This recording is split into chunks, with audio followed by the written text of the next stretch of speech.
มาเนอพี่น้องกินซินจีซ้ำเหนือน้ำเดียวปิ้งเอ็นใหญ่ๆแบบนี้เลยสุด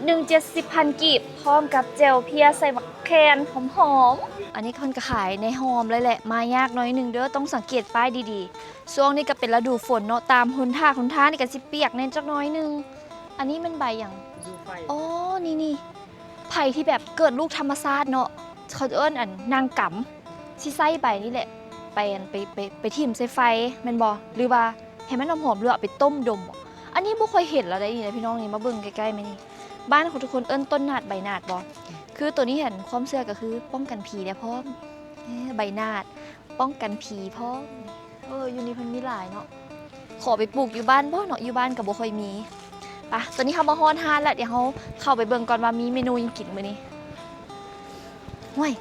คนหลายแท้เบิ่งเขาเจ้าตั้งห้านนะเขาเจ้าดื่มตั้งแต่เว้นในยูราวเลยพี่น้องเลยเขาต้องดื่มกันตั้งแต่12 โมง10 โมงก็มีทางบ้านเขาทุกคนดื่มจากโมง7-8 โมงนี่รับละพอบ้านนอกคือกันดื่มแต่เว้นเพิ่นเฮ็ดใหม่อันนี้บ่ได้มาโดนล่ะสบายดีมีปิ้งอย่างแน่เจ้ามีซีนมีนมมีเอ็นเหลืองสบายดีขายจังไดอ่ะส่วน170ได้ประมาณจากไม้10 ไม้โดยเอาปิ้งนม10เอาปิ้งนมปิ้งเอ็นแล้วก็ปิ้งเอ็นเหลืองมี3อย่างเนาะเอาอย่างละสุดเลยเด้อโอ้ปิ้งไฟฮ้อนๆแบบสิเลยเนาะดาดพลิกไปพลิกมาตัวนี้เป็นอันสิ้นงัวบ่สิ้นงัวตัวนี้นมหมูตัวนี้เอ็นงัวโอ้เป็นสิ้นงัวเอ็นงัวแล้วก็นมหมู10 ไม้70ซองพร้อมผัดผังเห็ดห่านใหม่บ่ตะกี้คือว่าอันนี้เป็นตูบโดยตูบ3 เดือนใหม่เพิ่นกำลังเซ็นทำงานบ่ไปสั่งอันนี้แล้วเดี๋ยวสบายดีโอ้ยหลานนอกเวทแพงแท้มีต่ำอย่างแน่มีตำบักฮุงข้าวปุ้นโดยเอาตำข้าวปุ้นน้ำ6 1โดยห้านี่เพิ่นเปิดจากโมงค่ะจากโมงหันเปิดแต่2 โมงหา10 โมงแรงโดยแม่หลงบ่อยู่บ่แม่หลงแล้วอยู่ในเอาหลานโอ้เพิ่นได้หลานแล้วเนาะโดยเป็นจังได๋ขายดีบ่ขายดีแฮงเปิดมื้อใดหามื้อใดจ๊ะจันทร์หาเสาร์โดยลืมถามแม่ค้าซื้อมาจากไหนนี่แม่ค้าตัวเองซื้อหยังซื้อลิลี่ทำหน้าที่หยังมื้อนี้จัดผักแล้วก็เสิร์ฟโดยจัดปิ้งแล้วก็เสิร์ฟมื้อนึงนี่ได้ประมาณจักไม้บอกได้ได้ฮอดจัก600 ไม้บ่600 ไม้เลยแหละโดยว้าวฮอดบ่ล่ะโอ้ย1,200บาทมื้อนึงอันไหนโดยลูกค้าหลายแฮงมีกลับบ้านแน่แล้วก็กินอยู่นี่แน่โดยโอ้โหตัวใดขายดีเขาหลายเป็นนมกับซีนต้องได้ซิมต้องได้ลองแม่นไผเป็นคนเสียบพอดพันไม้นี่จ้างหรือว่าพนักงานเขานี่พนักงานโดยจะมีเราเสียบซีนแล้วก็จะมีแม่ของเราเสียบนมแล้วเจ้าได้เสียบแล้วบ่มีเดเสิร์ฟเลยไอ้น้องคุณนี่ก็เสียบบ่อันนี้มันเสียบใส่แม่โอ้เป็นอะไรเคยแบบเอ็นเสียบมือบ่มีแต่ไม้เสียบเอ็นเสียบมือมีแต่ไม้เสียบมือเสียบมาจากปีละหากระเสียบบางได้ประมาณ10 เดือนโอ้10 เดือนนี้ยังเสียบอยู่บ่ยังหมายถึงไม่เขาหากระที่มาเฮ็ดบางคิดก่อนนี้แม่เฮ็ดก่อนเราเสียบได้เขาเลยมาสวยไม่เนี่ยกับสิปักมือในจักน้อยนึงเนาะโดยเอาในเด้อโดยเอาขอบคุณให้เราเลย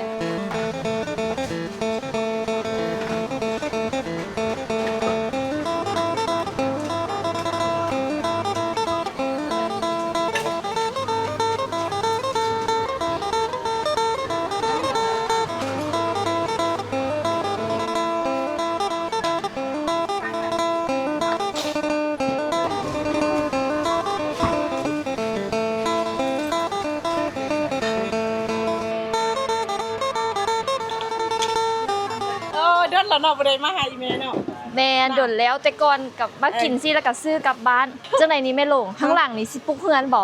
แม่อันปุ๊กเลยดิ โน ไม่พวกเราก่อนนี่จะให้ทหารได้ยังมานะ เฮ็ดอยู่บนใดข้างหลังนี่บ่ ข้างล่างนี่ดิสอง บ้า สาม นเฮาก็ว่าอยู่เอ้าตะกี้มันคือว่าเป็น แม่ ตูบนะตูบหายไปใส่ละ แม่นมันมีตูหมดอีแม่ปุ๊กเฮือนเลยอีแม่เลยที่ทุบนี่เลยอีแม่ที่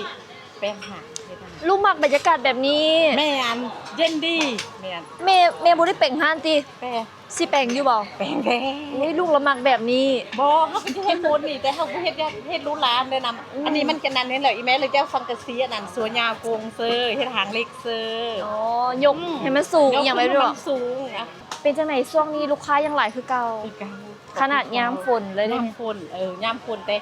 คันฝนแท้ๆคันลัดทางเขาแท้ต้นอันเขาเลิกเวียกนี่ก็บ่ปานได้คันว่า5-6 โมงนี่โอ้แขกมาหลาย 5-6 โมงแขกเริ่มต้น เลิกเวียกแล้วเพิ่นก็มาสิเนาะ แม่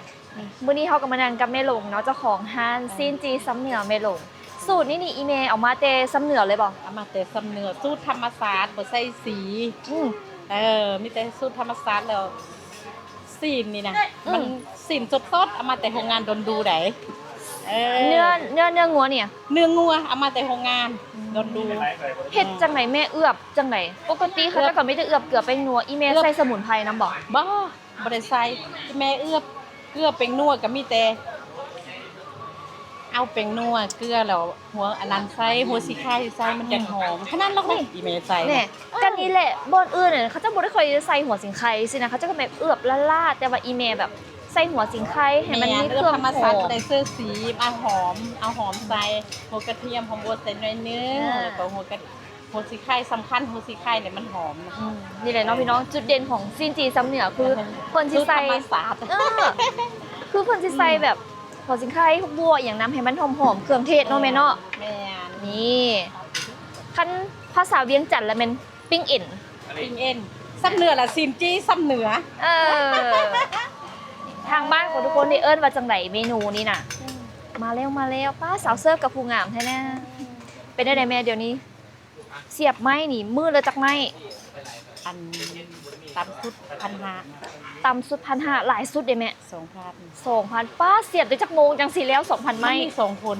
ฮะ มันมีสอง กินเลยแม่ มันมี2คนเสียบ 2 คนเสียบ แม่ ใช้เวลาโดนบ่อีแบะ โดนไหน3-4 ชั่วโมงเป็นคุณนะ ไปถามน้องสาวเพิ่นบอกว่า หากระเฮียนเสียบอันตอนเสียบเอ็นเหลืองนี่นะมันก็บางเทื่อก็ไม่เสียบมือเลยจักหน้อยหนึงบ่ลึงเพิ่นว่า บุลึงแมน อืม ตอนนั้นอีแม่ก่อนฮากป้านี่มีผู้เสียบมาอีแม่ก็ฮากบ่ได้เสียบแท้ๆมีแต่5-6 ปีนี่ได้ตอนนั้นอีแม่ก็เสียบเอาเอง อ๋อตะกี้อีแม่เสียบเอง เสียบพันหนึงอ่ะพันใหม่อ่ะผู้เดียวอ่ะก็เฮงเอาพันใหม่ ป๊าด ทำสุกกับ800พันหนึงคันเขาสั่งเอาหมอก็เพิ่ม จัดเพิ่มอีกเนาะ คันสมมุติเฮาบ่เพิ่มเฮาก็บ่มีอันใส่หารเฮา แม่เปิดมาโดนแล้วว่าห้านแม่นี่ เปิดได้10 ปีแล้วก็ เปิดแต่ปี 2016 2016 อันนี้ปี 202726แล้ว ทำมาได้10 ปี นี่แล้วมาเบิ่งน้ำแจ่วปิ้งซิง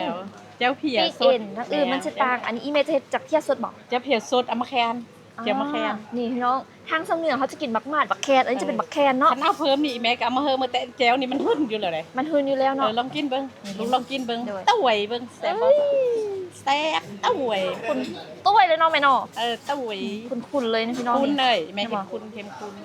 เอายักษ์เผ็ดรสจัดหน่อยนึงเพิ่นนั่นน่ะอีแม่มาเฮ็ดรสเผ็ดได้เขามักรสเผ็ดของตอนหนุ่มผู้เฒ่าแต่เขาก็บ่มักปานใด เผ็ดๆหอม เผ็ด เจ้า หอมมาแคน เจ้าเพียทางอื่นเนาะมันก็สิเป็นอีกรสชาติหนึงแต่ว่าเจ้าเพีย แม่ ทางสำเนียงเพิ่นจะมีบักแคน มาแคน มันจะหอมไปอีกแบบหนึง แม่มาแคน อร่อยมากแม่ เออ แล้วก็มากับผักพันธุ์ มาพักพันช่วงนี้เลยมาตามฤดูกาลมันช่วงฤดูฝนแดดเนาะพักมันก็เอายักแพงเลยตามฤดูกาลมีพักอันใดแม่ก็ใส่พักอันนั้น ขนาดผักแพงสุดละ70,000นี่อีเมงไข่พักบักกะหลายข้าวปุ้นอีกกับบักกะหลาย แม่นข้าวปุ่นบีบแซ่บข้าวปุ่นดงมะขายแซ่บข้าว เออ ปุ่นบีบแม่ ลูกกับวาอยู่มันเส้นใหญ่มันต่าง เส้นใหญ่ อืม ผู้อื่นเขาเส้นหน่อย อีแม่ อ่ะ สั่ง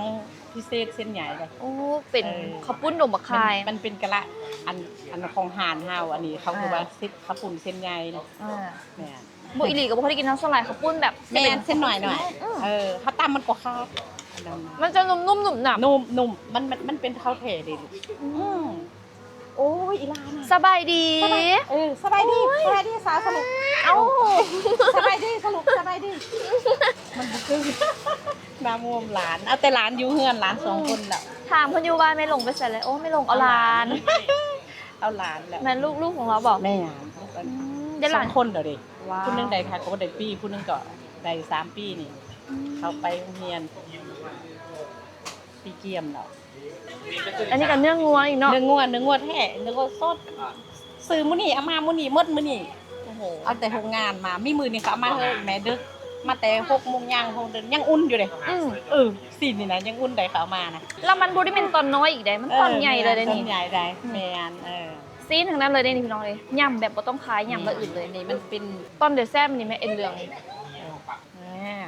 แซ่บอันนี้ แซ่บน่ะอีเมียของจักรพรรดิต้องได้ซิมคือห้านอื่นเอ็นเหลืองมันจะหยาบบ่ หยาบอันนี้อีแม่ต้มได้ อุ้ยบ่เบิ่ง ต้ม4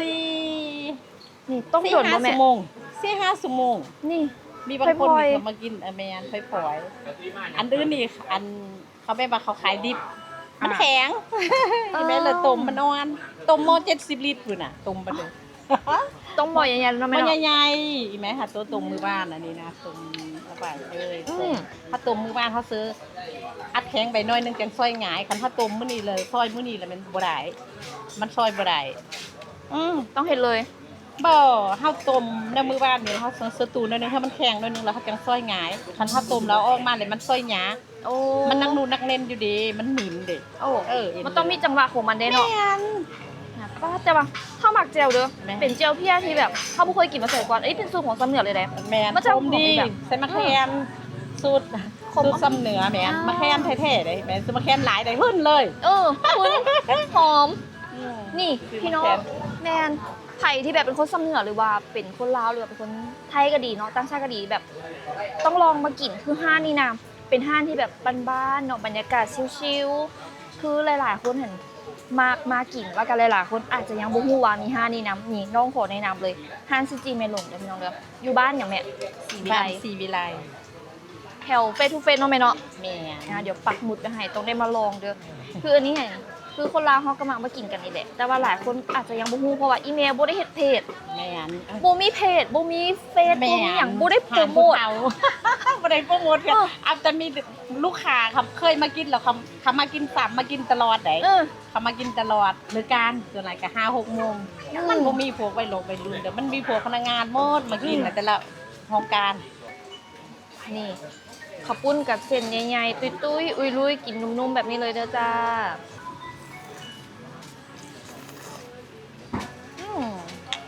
มีพักหนึ่งลูกเคยมากินตอนนั้นห้านแม่ ผัก นะ สาว พักอย่างแม่ ผักสาวสวงนี่แหละแม่นมันหากก็ค่าได้แต่2 มื้อนี่หรอกมันนำน้อง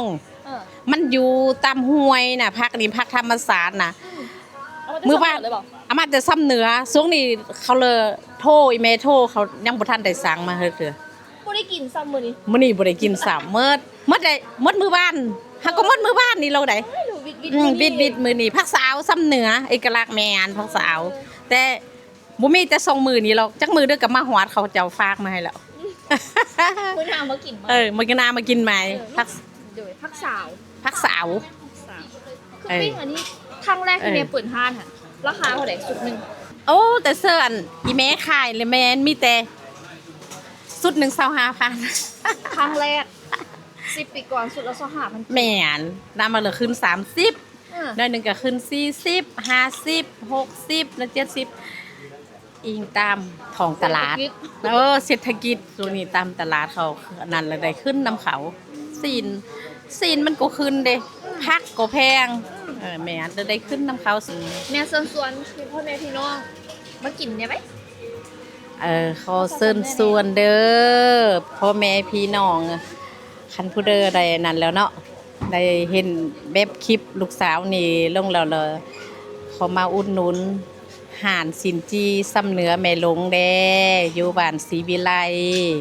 ทางหลังเฟซทูเฟซ เปิดเวลา2 โมงปิดละ10 โมงเปิด ถ้านี่เป็นพี่น้องทางฝั่งลาวเขานี่ก็จะฮู้จักดีกันเนาะแล้วก็คือเว้าแหละบ่มีเหตุบ่มีหยังแต่ลูกค้าเพิ่นหลายแล้วก็เต็มตลาดแต่ว่า ที่เบิงอยู่เนาะอาจจะเป็นเฟปซี่ทางคนไทยบ่หรือว่าอยู่ต่างประเทศก็ดีเนาะอยากมากินแบบซินจีแบบลาวๆทางสำเหนือสูตรอีแม่โดยเฉพาะคือนี่น้ำเจลเพียใส่บักแคนอยากให้มาซิมกับเอ็นพลอยๆปิ้งนมปิ้งเอ็นสิ้นงัวใหม่ๆแบบนี้เลยใหม่ๆแล้วบ่เป็นใหม่ๆเด้ ไม่ ไม่หรือไม่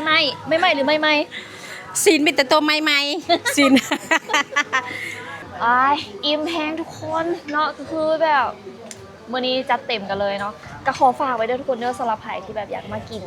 อาหารบ้านๆอาหารลาวๆกับบรรยากาศบ้านๆอย่างแบบนี้เนาะมาซิมได้เป็นปิ้งเอ็นซ้ำเหนือหรือว่าซินจีซ้ำเหนือเนาะพี่น้องเนาะสูตรนี้คือน้ำเจลน้องอยากให้มาได้ลองเดี๋ยวเพราะว่ามันหอมอีหลีเนาะพี่น้องเนาะแล้วกับปิ้งใหม่ๆกลิ่นใหม่ๆคืออีเมลเพิ่นว่าเอ็นปกตินะมันจะหยาบเป็นบอเคยกินเนี่ยแต่ว่าอันนี้ค่ะเป็นตอนแบบนี้หันโบหยาบเลยเพราะเป็นต้มดนอันนี้หลายคนอาจจะคุ้นตาเนาะเพราะว่าเขาจะเห็ดเป็นเส้นน้อยๆนะแล้วปิดทอดนะเขาจะเอิ้นอันทอดฟางบอกมันบอกอันนี้กับอันเดียวกันแหละต่างแต่ว่ามันเป็นตอนเดพี่น้องเขาจะจีกินแบบนี้เลย ตอนนี้ทางด้านหลังก็คือคนเป็นพอเป็นออกกันหลายแล้วเนาะพี่น้องเนาะเดี๋ยวน้องเองก็จะได้ซื้อกลับบ้านตื่มก่อนแล้วก็เอาไว้ไปกินมื้อหน้าเนาะพี่น้องเนาะเพราะว่าจากบ้านนอกมาดิกะไก่อยู่เนาะพี่น้องเนาะ ผู้ใดมาอยากมาลองซิมกันนำมาได้เด้อพี่น้องเด้อบริก็ต้องขอขอบคุณขอบใจพ่อแม่พี่น้องหลายๆเนาะที่ว่าติดตามรับชมเนาะมาฮอดตอนนี้แล้วน้องเองจะขอตัวไปกันเด้อแล้วพบกันใหม่บ๊ายบายสบายดี